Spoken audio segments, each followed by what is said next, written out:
Damien Mahoney, really appreciate you joining us today. Big night.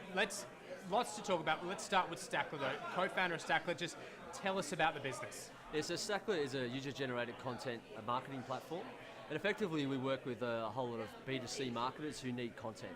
Content is expensive to produce, it's very time-consuming as well, and what we allow them to do is tap into the content that their customers are creating on the social networks such as Instagram, YouTube, Facebook, Twitter, etc.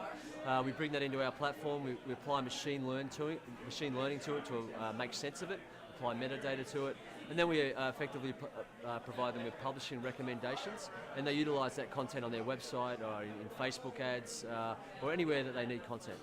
How did it start? Where did the idea come from? Yeah, so my co-founder and I, we were operating an agency. We were working with the National Rugby League and providing a range of content services back to the NRL and the clubs. And we realised that there was this opportunity here where we could actually tap into this rich source of content, being social media content, to help the clubs scale their own content strategies. So we built the technology to do that, and it sort of took on a life of its own from there, and we built out the company over the preceding 6 years. Well, it's been a hugely growing market in terms of particularly utilising the socials. Has it changed though? Is it a case of the way that you help the corporate interact with the customer? Has that relationship changed at all? Do you need to be careful of that relationship? Yeah, absolutely. I mean, I think that the Cambridge Analytica scandal with Facebook, that certainly brought the issue of privacy to the fore. We've always certainly had the users' sort of privacy at the forefront of what we do. We've built certain workflows into the technology that ensures that if any of our customers uses a piece of content, they're seeking the permission of that content creator to utilise it. So that's been an important thing, and I don't think our customers, who are big B2C brands, actually want to jeopardise that relationship with their customers. So utilising a platform like ours keeps that safe and keeps that loyalty intact. Now you've got, from what I understand, a tech team still in Sydney, in Crow's Nest. You're here based in San Francisco. You've also got operations in London. Just talk to us about, I suppose, how that's grown to be the case. Yeah, I think that obviously starting in Australia, it's a great testing ground. We were able to get customers very quickly. We were able to grow the business without having to take any outside capital. But we did quickly realise that it was a limited market, and we were starting to acquire customers in Europe and in the US, and we thought, okay, well, if there's demand for our product there, let's have a physical presence there and take advantage of that potential. It has certainly meant that we've had to get external investment to fund that growth, but it's certainly paid off. We have a great range of customers all throughout the world, and a fairly strong equal representation of revenue throughout those three regions.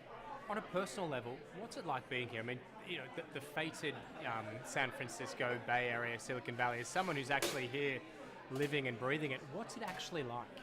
Yeah, look, it's definitely the place to be. I mean, if you want to become an actor, you go to Hollywood. If you want to grow a tech company, you come to San Francisco. Everybody's here. You can walk down the street and have a conversation with Salesforce. You can do likewise with Oracle. These are the sorts of meetings that are critical in a startup's growth phase. And to be able to have those personal relationships is really important. Doing it on the phone, there's something that's missing there.